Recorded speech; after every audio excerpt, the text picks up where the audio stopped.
This podcast is sponsored by nobody. Hey dudes, welcome to Splat from the Past, the only 80s themed horror sci-fi show where things can get totally radical. Now today I will be welcoming Rhea Ruggiero. She played the voice and red lips in the theatrical trailer version of the Rocky Horror Picture Show, the original one back in 1975. She was also in the teen sex comedy movie Hot Times, aka A Hard Day for Archie, which was directed by Jim McBride long before, Breathless and Great Balls of Fire and Big Easy and all of that stuff. She was also a vaudeville dancer in The Godfather Part 2. She was in Rush It with Tom Berenger. She was on soap operas like One Life to Live and All My Children. And she's got a reality show and channel on YouTube called Reality TV with RH and a show called House Junkies. And we're going to talk about all that stuff today. But yeah, she was the lips of the original theatrical trailer of the Rocky Horror Picture Show, which was directed by Jeff Canoe, another guest of mine. Yeah, it's funny how life turns out, huh? It's going to be a great conversation today. I'm just loving Halloween October with all these great guests I have. Every year, every October, it's amazing. So yeah, here is my interview with Rhea Ruggiero.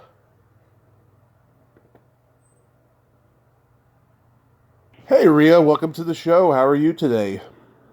I'm good, Tommy, and yourself? I am just spectacular. This is such a great honor. Thank you for taking the time today. Of course. This is a first. So, going back in time, what age did you start gravitating toward acting? Um, excuse me. I started, I guess, when I was about 14, and someone dared me to audition. Mm-hmm. In high school, we had sororities, and I was pledging, Mm-hmm. and I had to go and audition. That was part of the deal. And I got into a play, and that was really the beginning. Yes. So you started doing school plays from there? Yes, actually, it was a college play. Oh, okay. And, so I did that. I tend to be shy. I'm even shy now. And so I would say I didn't really want to do anything in high school. I was really afraid and nervous.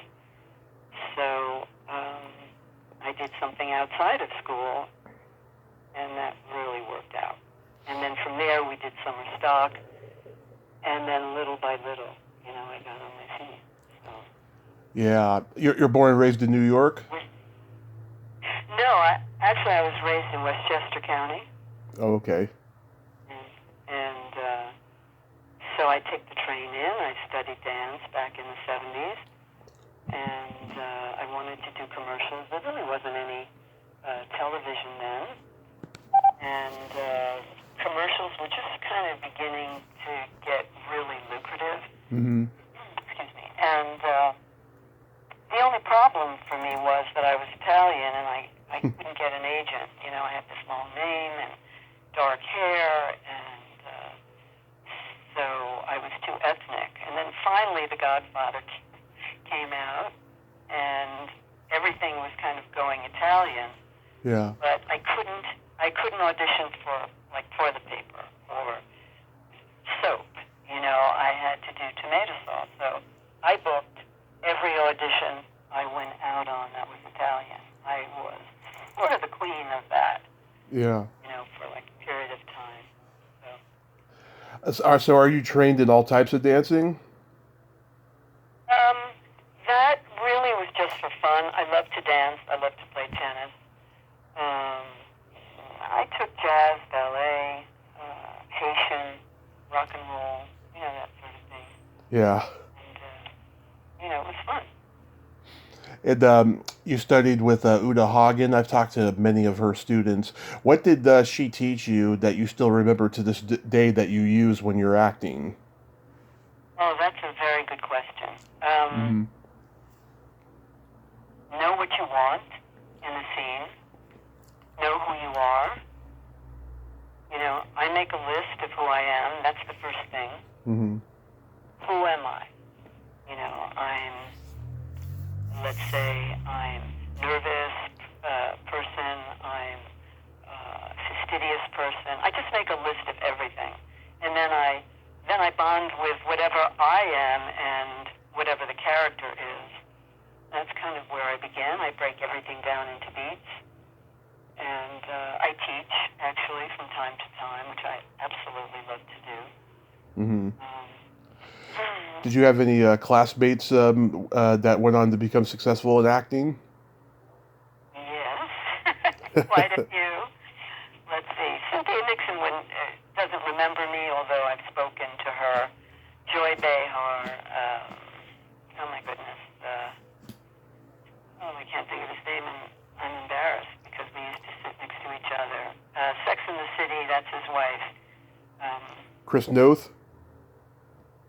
No, not Chris. No. The lead woman. Oh, Sarah Jessica Parker? Yes, her husband and I used to sit next to each other. Matthew Broderick. Yes, thank you. Yeah. Matthew, very sweet. Thank you. Mm-hmm. He just got started. He was adorable, and all the girls, loved him. And, I'm trying to think of who else. Let's see. Katie Finneran was a good friend of mine. Mm-hmm. So, yeah, lots of. It was a magical time, you know. There was no internet. Everybody knew each other. Everybody hung out with each other. You know, there was a camaraderie that was there that's lacking today.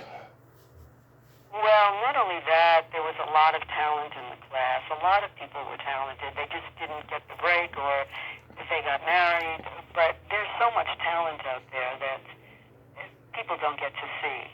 You know, maybe they get secondary roles. And I like that. I like a corral of people that are not famous, that are talented and eager to work.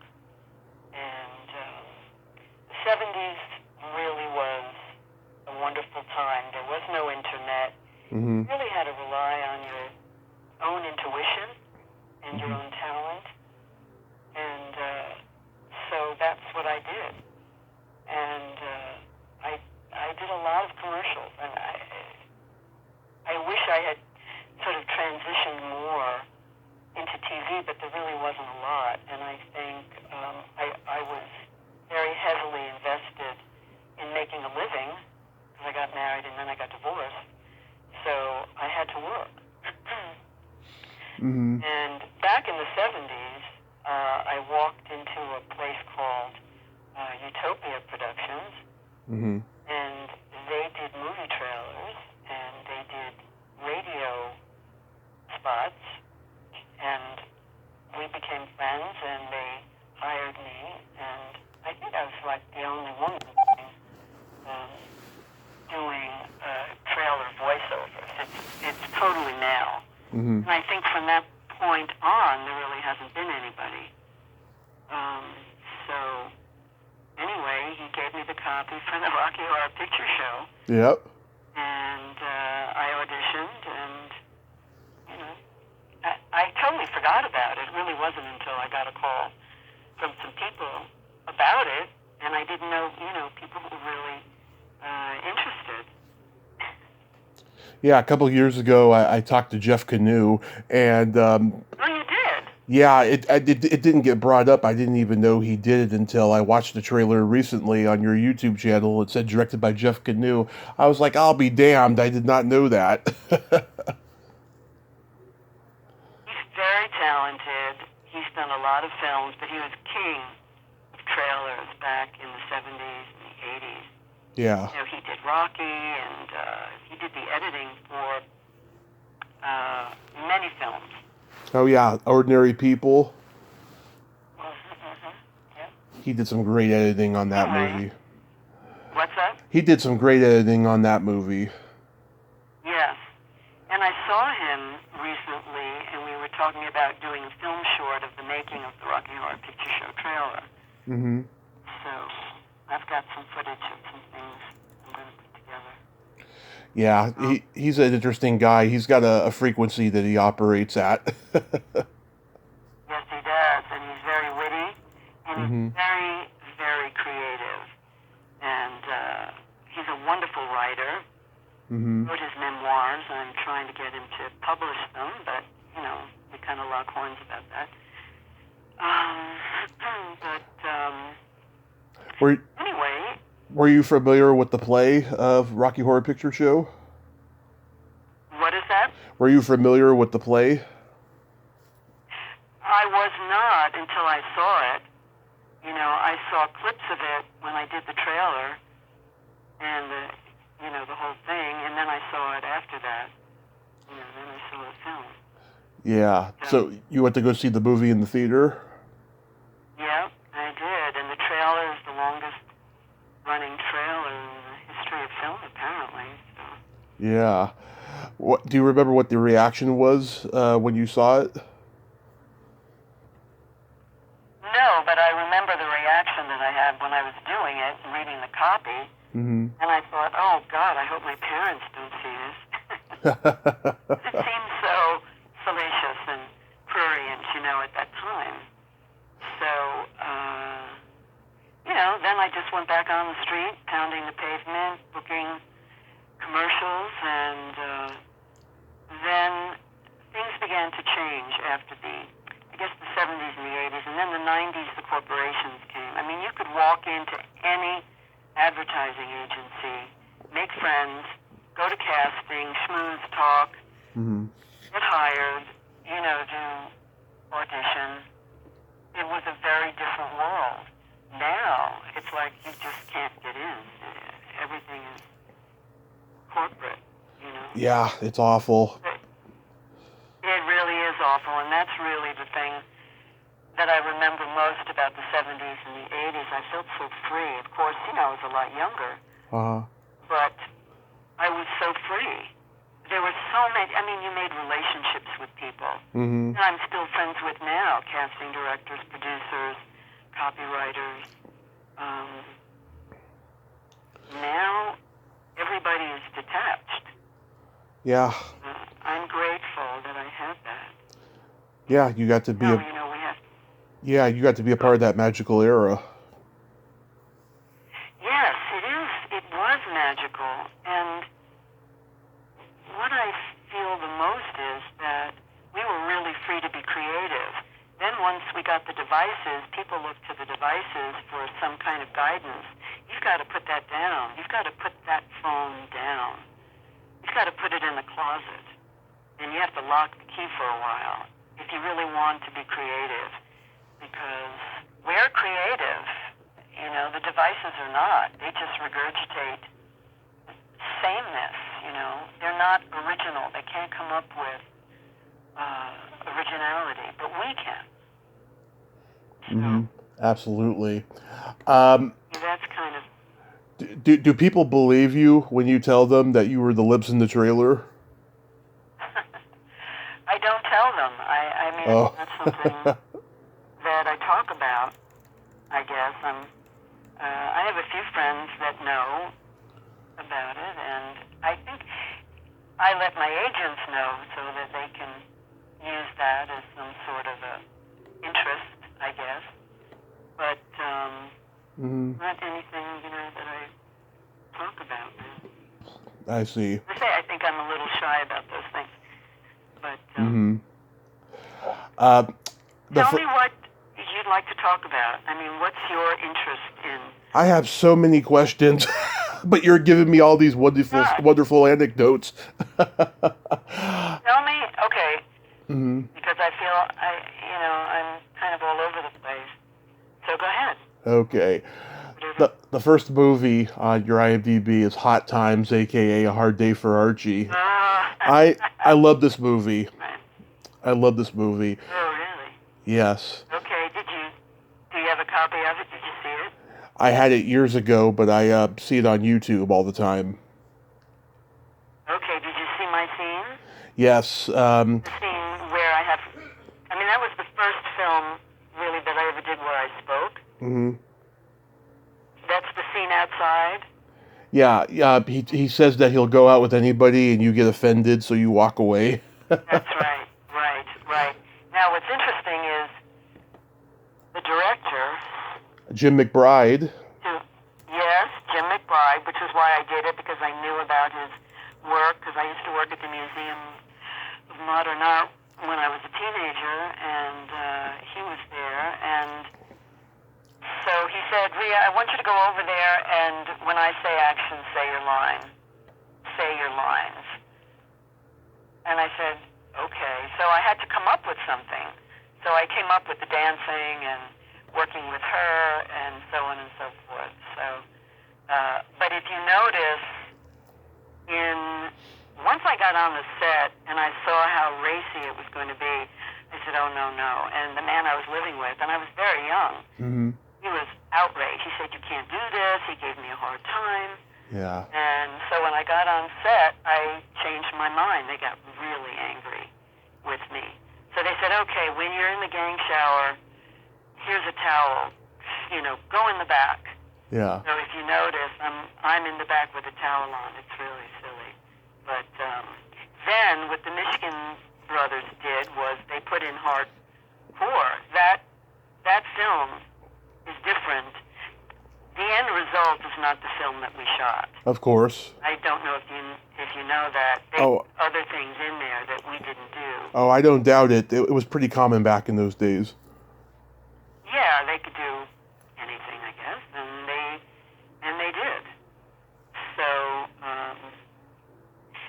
then I had an audition for a film it was called Sexual Freedom in Brooklyn. Yeah. And I got the lead in that. Then they changed it to The Lord of Flatbush. Oh, yeah. And Sly Stallone was in it. Richard Gere was one of the gang members. They fired the guy that was opposite me, put Richard Gere in the lead, and then Steven lost money. He got a producer. They wanted names, and then Richard got fired. I got fired. Mm-hmm. But I got into SAG. That was really how I got into SAG. Wow. Crazy. Yeah. Yes, it was. Yeah, I think Bob Clark stole ideas for Porky's from this movie, because literally there's lots of stuff in there that was also in Porky's. There's the main guy who's a complete nerd and he masturbates a lot, and he's like peeking in through the girl's shower. I mean, like, that was all in Porky's. This is like the first one to do that. Yeah, my sense of humor is very bawdy, so that's why I love the movie, and I love the tagline. It's like American Graffiti, but with sex. Well, I never saw Porky, so I don't know, but I'm a film historian. Take my word for it. I know, I can tell. I love what you say in the beginning of your show. Brought to you by nobody. Yeah. I love that. Thank you.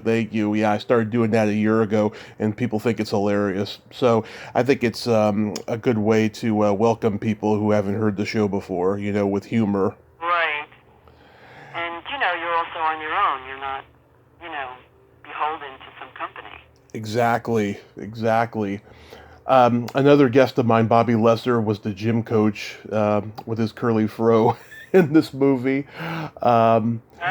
He goes way back to the 60s with Jim McBride. He was like with him at the beginning in his student films and everything. The first 8 minutes we see sex going on in a Studebaker. That's how dated this movie is. Yeah, for sure. So then how do you get to be in The Godfather Part 2? Well, I was upset.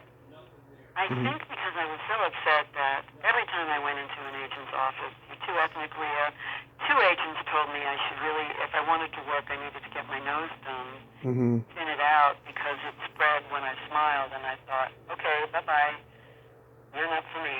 And it was just, it's just very superficial. And I thought about changing my name, and if I had, I probably would have worked more. But I couldn't come up with anything. And then The Godfather came out, Godfather 1, and then everything kind of changed in that a lot of commercials were Italian. I did numerous ragu spots, Prego. I mean,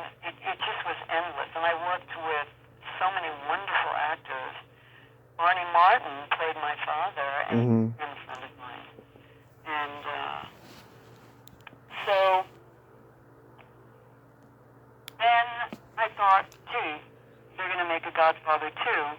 Why don't I see if I can get into that? And I auditioned and got a, small part.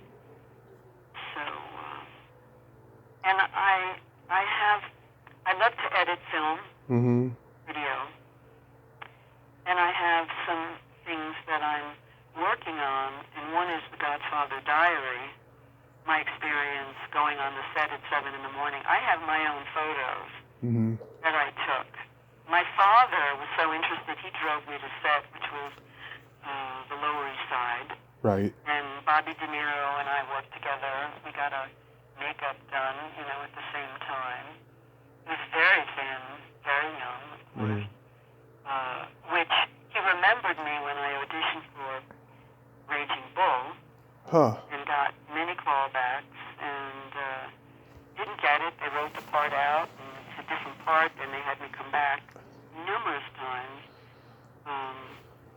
So that was interesting. And he remembered that. So he remembered, The Godfather 2. Yeah. Now, what else would you like to know? This is a unique experience.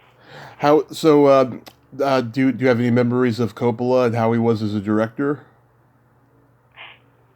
Yes, he was very hands-on. He was always in the crowd.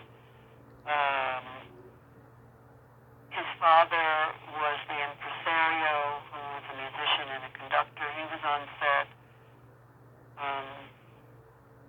It was just wild. It was just a wild time. Fred Roos was on set all the time. What I remember was going into wardrobe. They had rented a school. The wardrobe was outstanding. And, I have the pictures in my head as I'm talking to you.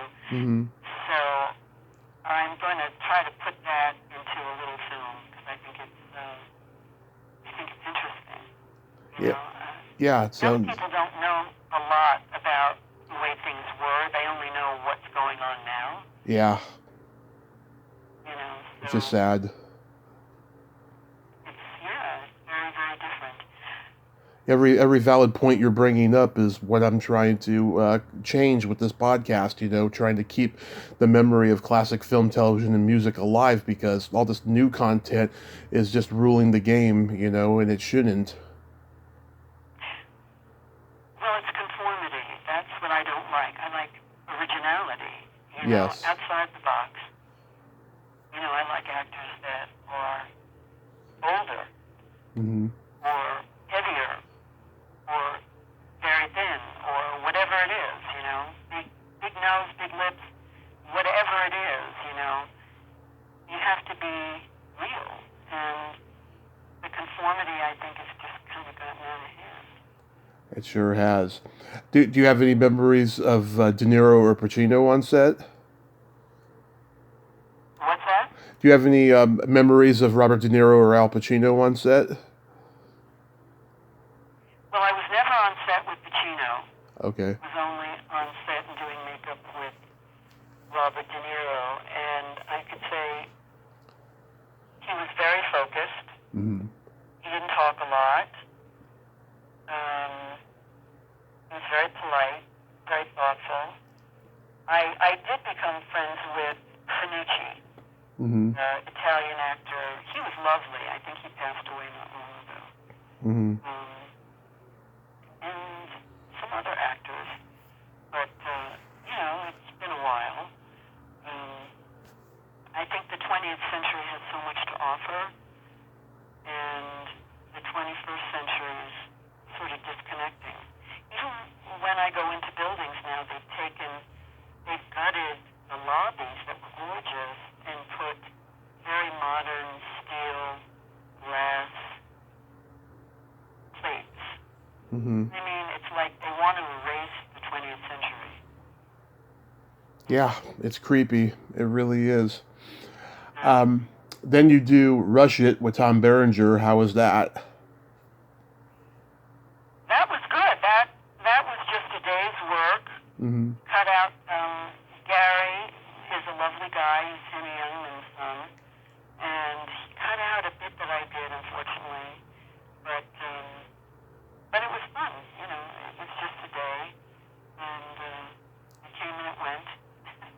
Yeah. I think, at that time, whatever came my way was really serendipitous. I, I was so focused on making money and being self-sufficient and independent. Mm-hmm. I come from a big Italian family, and no one in my family has, ever done this.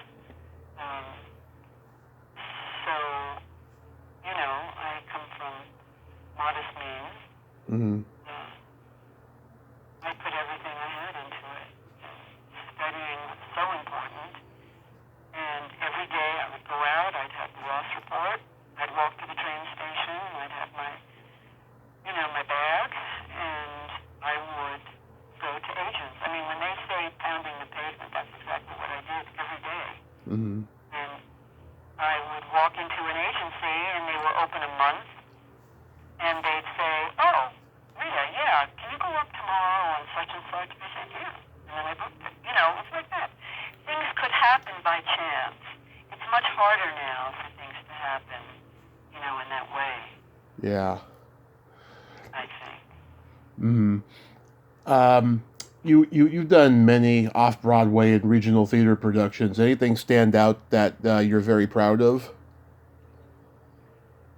Well, let's see, The By and By I did by Jim Gordon. I became a member of Theater Artists Workshop here in Connecticut. I did the touring company of Ballroom. I played the daughter. That was a lot of fun. I wrote a play. I've done that a couple of times in the city, Mm-hmm. called From Here to Maternity. Oh yeah, that's a great title. Yeah. You were on some daytime soap operas like One Life to Live and All My Children, right? Yes, I did. And it was a kind of a steady gig. I played a waitress, and soaps were very regimented, not very creative. A lot of the leads were looking off the shoulder of the actor they were with and looking at the teleprompter. I mean, it was just not my thing. I didn't really care for it. Yeah. People tell me it's the hardest job in acting because you got to memorize like 50 pages of dialogue a day, and if you get fired, you're out of there. I mean, if you stop, you're fired. You're out of there. Right, right. Did you see people get fired? We're late. What's that? Did you see people get fired? No. Okay. But, there was a lot of temperamental people, on the set. But I think basically it was, to me it was like a prison, because it was enclosed in a big building and just everything was done according to plan. It was not my thing. But I'm just looking here. Did you, By and By. Yeah, that was a one-act play I enjoyed a lot. And the things that I write, I've spoken about the trailer. To me, trailers, I mean, Jeff did more trailer. He was like the trailer king. mm-hmm. And I kind of liken trailers to film the way illustration art used to be to fine art. Trailers are a whole art form. I mean, at least they used to be. Mm-hmm. Being creative is, to me, in my opinion, the most important thing in life, other than being loving and kind. Being creative is who we are, and that's pretty much what I talk about, when I make my appearances. It's not anything big, but it's a big deal. Being creative is a very, very big deal, no matter how you do it. If you play the clarinet, if you garden, if you sew, do needlepoint, whatever it is, I think if we all can just do that, be creative, be who we are, I think that would be exciting. I don't know. What do you think? I think that sounds very logical. Logical? Yeah. Yeah. I've subscribed to your YouTube channel. I see you have, it's called Reality TV with RH. Reality TV, yes. Yeah, and you have a show called House Junkies? Yes, I'm a house junkie. I love old houses.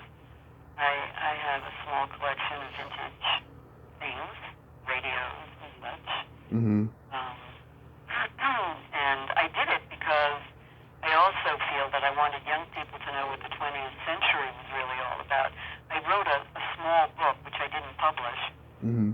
about how things were made so well in the 20th century. And if they've noticed, things are not being made well. Every 10 years, you can really see the difference in a product, how they use less of what they're supposed to use, and it's cheap. You know, that's kind of the format. So when you go to these estate sales, there are people that know if they want to get some machinery or anything that's really, really good, Mm-hmm. to go to estate sales. I mean, I have found the most amazing things. So, So, do you have any upcoming projects that you'd like to mention? well, just before COVID, Mm-hmm. things were really kind of, I was transitioning from the commercials. I was still doing that, but I really want to do TV, and I found a manager, and she got me two auditions for the Blacklist. One, I was in California doing White Christmas, Mm-hmm. Jeff. The second audition, um, there was some kind of glitch with the email. They sent it to the wrong one. Mm-hmm. And then SAG has very strict rules about the pinch in the arm. So I'm waiting for the rules to change so I can audition for the Black. I think most SAG rules need to change. I've heard a lot of horror stories about them. Yeah, they're very draconian. Yep. And um, there are other TV shows. I'm ready. And so I'm doing, my own thing. I'm writing, I'm editing. I work with Jeff. Again, I will be.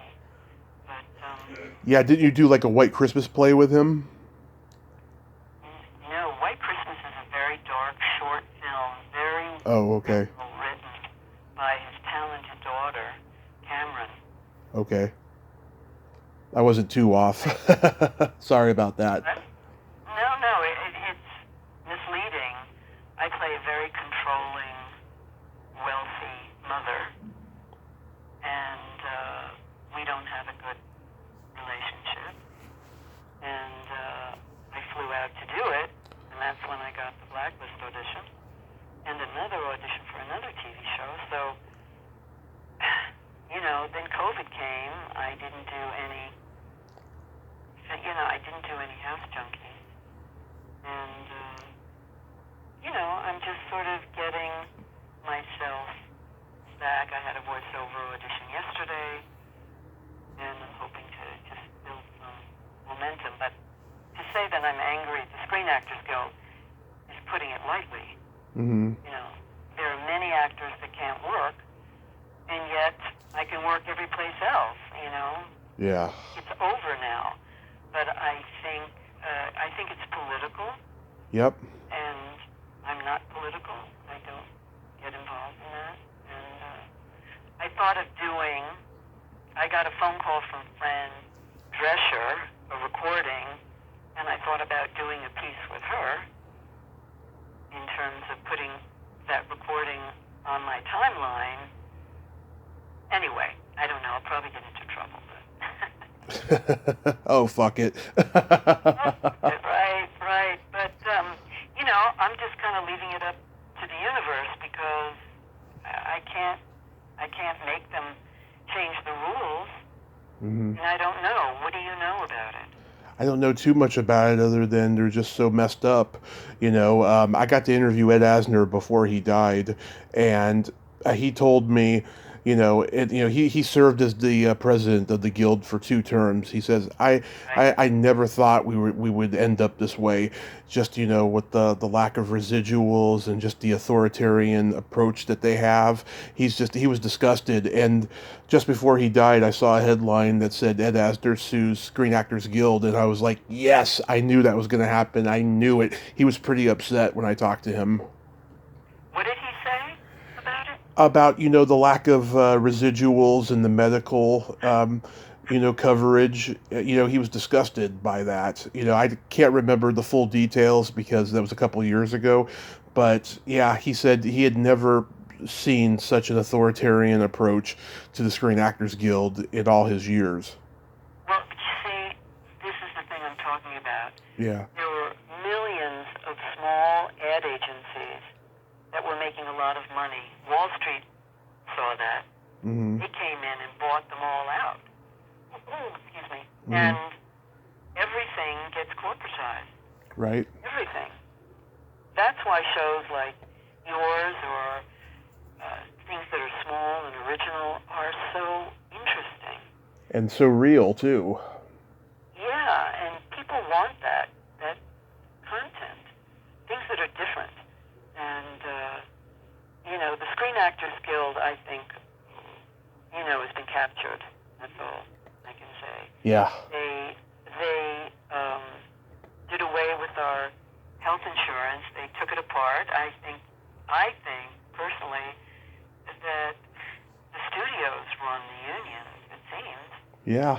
But I can't prove that, but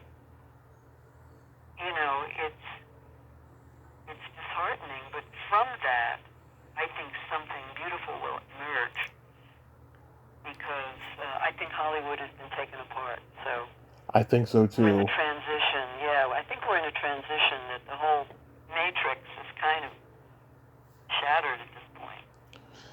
I think so too, and yeah, I think social media has been a big help for it. It's also been a big dredgement as well in many areas, but we could be here till next week talking about that. I have. Yeah, please. I do wanted to ask you though. Do you avoid social media?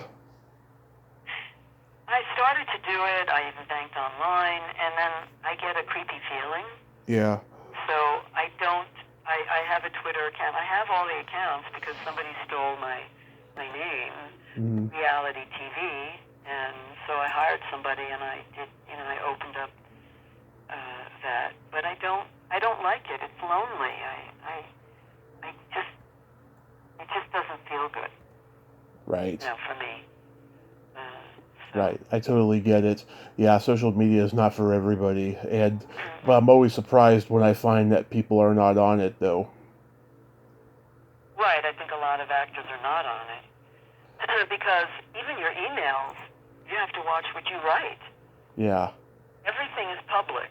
Nothing is private. I'm very private. Even speaking with you, I'm comfortable now, but I know a lot of people will eventually hear this, and it really made me nervous. Did you think I was going to ask you gotcha questions? No, I'm just kind of private that way, but I love to act, and I use my talent that way. I think I'm better one-on-one in person, and except if I'm teaching, which I really enjoy from time to time. And just thinking about what else I can share with you now that I'm a little more comfortable. So tell me, what do you have planned for your show? I don't really like to put my plans out there in public anymore because I did that for so long in the beginning that if I have a rare occasion where I need to listen to an old show for any reason, I'm like, oh my God, why did I even say that? You know what I mean? I completely agree. Secrets are sacred, and you really have to not even share with your friends if you have an idea. Just to give you an idea about the Monster Corporation, I've had many commercial auditions, obviously, but of late, pre-COVID, I had copy. I did the copy. They wanted us to kind of improvise a little bit. I improvise. I get a call back. They hand me new copy, and it's what I said in my improvisation. Okay? I wrote the copy. they had me write the copy. That's how unoriginal these people are. Mm-hmm. Do you understand the magnitude of what I just said? Yeah, I mean, it all comes down to the bottom line. They stole what I created. It was like a creation, and that's happened, not once. Lots of people, yeah, I've heard it all the time. It's disgusting, you know. I know. You mentioned the Matrix before. I interviewed the woman who claims that that the Matrix was stolen from her. I don't know if you know about this woman. She's a very odd, eccentric African American lady who said that she sued them and got all this money, right? But then there's all these court documents saying that that she didn't show up for court and all of this stuff, and it was taken from a book that she wrote, and there's all these horrible people writing reviews about it on Amazon saying oh it's like a book that a first grader wrote or something like that. I don't know who's telling the truth and who's not, but I interviewed her early on in the podcast because I had trouble getting guests and I thought it would be interesting. But it's common. Yeah, people get plagiarized all the time in this business. Oh, yeah. As a matter of fact, Jeff's brother, Gary, wrote Wild Oats. He wrote that. And they stole it from him, and he sued them. And then I think he became a producer, which is a great film. It's a very funny film. They have this Scottish actor, I don't know his name. He's hilarious. Mm-hmm. Do you have any other questions? Well, Rhea, I want to thank you so much for coming on today, and It's my pleasure. I'm glad you got comfortable near the end. It only took me 45 minutes. But thank you for the call. Mm-hmm. It's very, very timely, and maybe we'll talk again. Absolutely. Have a happy holiday season and be safe out there. Oh, you too. And also, too, your lips are beautiful. Oh, thank you so much. My pleasure. Take care. Bye-bye. Bye-bye. Well, there you have it. Rhea Ruggiero. Ain't she a sweetheart? Yeah, she was shy for a while there, but started to open up, about the unions and stuff. It was an interesting call, and I'm glad I got to talk to her today. Well, but until next time, this is Tommy Throwback Kovac saying, there's no shame in living in the past, because the present sucks. Later, dudes. Let's do the time warp again.